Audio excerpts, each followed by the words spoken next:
We just had a funeral yesterday. It's 8 in the morning. I'm tired as heck, and apparently it's Mother's Day. So let's bake a cake. So this is a cake I'm gonna be trying to replicate. It's like a little basket with fruit inside, and it has a little chocolate lattice on top.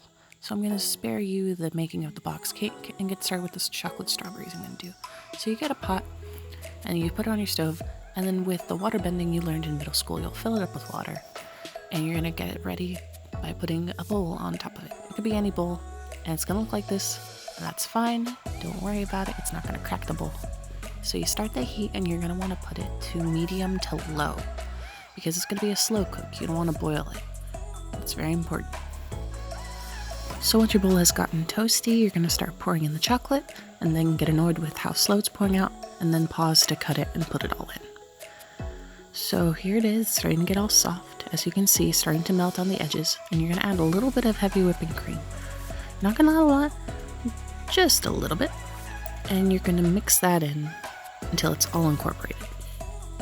Once it's all ready, you're gonna wanna start dipping your strawberries in. It's not gonna be easy, it's gonna be messy. It's gonna fall off your fork, and you're gonna wanna give up and start to walk away.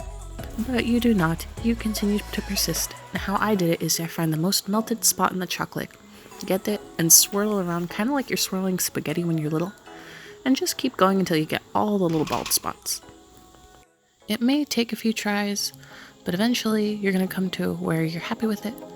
And as you can see, I started really messy at the beginning, got the one that fell in half, but I started getting the hang of it, and it doesn't have to be perfect, and it'll still be good. So I'm going to stick those suckers in the freezer, close the door, and give him finger guns to wish him well.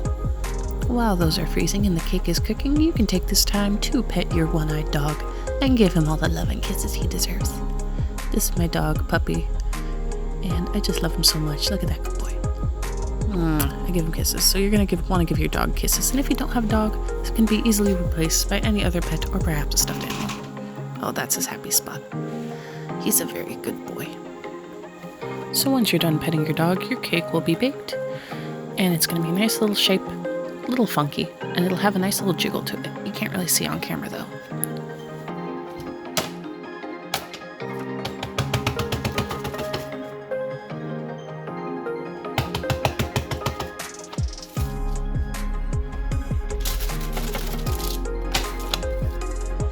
Now you can see it's nicely disconnected, except for the part that got stuck at the very top. That's why you gotta smack it really good. But you know what? This is a normal thing, as annoying as it is. So you're just gonna wanna plop it back on and no one will be the wiser. Trust me. As long as you just wiggle it back onto its spot. It's gonna be covered in frosting anyway. So never let these things deter you. This next part, I made a mistake where I should have used a longer knife. But basically you're gonna wanna trace along the edge so that way you can get that cut in half. And as you can see when I cut it in half, it's not perfect. It's got some pieces missing, it's got some breakage. But once again, it'll all be fine. So you're gonna stick that in the freezer to cool off, along with those strawberries you're gonna wave hello to, and throw it in there. Once both sides are cooled off, that's when you're gonna wanna put the filling. I'm using strawberry jam because it's a strawberry cake, and we got chocolate strawberries on it. So you're just gonna dump that on. No, I wasn't gonna leave it that way. I spread it out, and I actually took a little bit off, just because if it's too much, it would slip and slide all over the place, and we can't have that. So we're gonna put that back on. It's gonna be difficult. So forgive me for not showing how I take everything on and off all the time. It's just that I only have one hand when filming.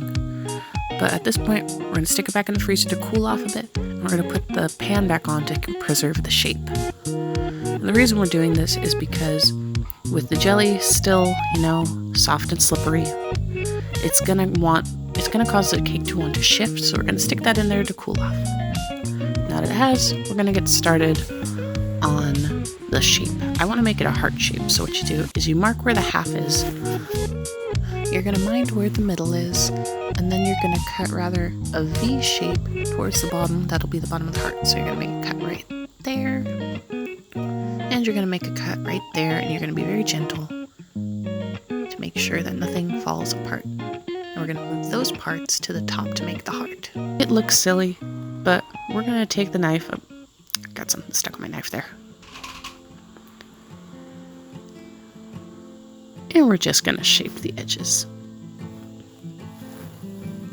There, it's looking more like a heart. However, the edges are still detached. So to fix that, we're gonna use frosting. As you can see, I used the frosting to fill in the edges, and I also used all the leftover cake pieces to kind of fill that in and make it more stable, more sturdy, so it's not just loose frosting. I used the rest to give a nice crumb coat.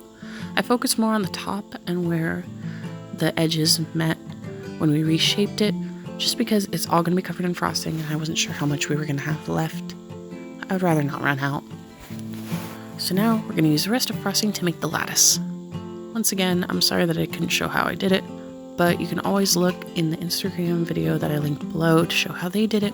And as you can see, it came out pretty sloppy at first when I went around the edges, but eventually I started to get the hang of it.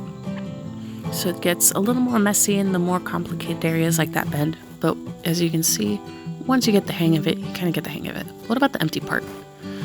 So initially this fell through, but what I did was I took wax paper and I put it slightly on the heart, the half that didn't have frosting, to make a mold for the chocolate that's going to go on.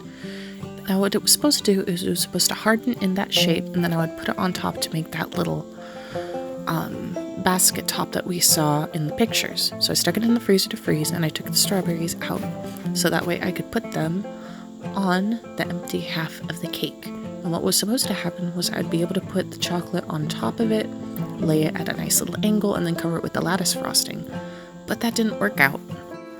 So here's the final product. I took the chocolate that was supposed to be the basket lid and I put it at the bottom of the empty half just to not let it go to waste. I mean, it's still chocolate, it's gonna taste good. And I put the strawberries back on it. Now, I'm still new to cake stuff.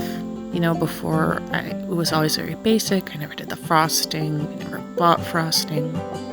But I'm starting to see this as a new hobby just because when you tend to get burnt out, you know, school, work, family, everything, sometimes it's really easy to lose interest in your hobbies. And a good way to combat that is to kind of fill it in with new ones. I haven't been drawing, I haven't been writing, but for some reason this has been a therapeutic experience, especially because it didn't come out perfect. I think a lot of us, especially those who are artistically inclined, go really hard on ourselves to do what we imagine in our head or do what we want to, like the goal. But at times like these, it's good to remind yourself that you don't have to be perfect. And I know that's super cliche, but you know, I think in these days and age, we kind of need that a little more. In the end, I made a delicious cake that my mom really liked. And it looks pretty cool for someone who's never really done this before. But yeah, I hope you liked the video. Have a good one, guys.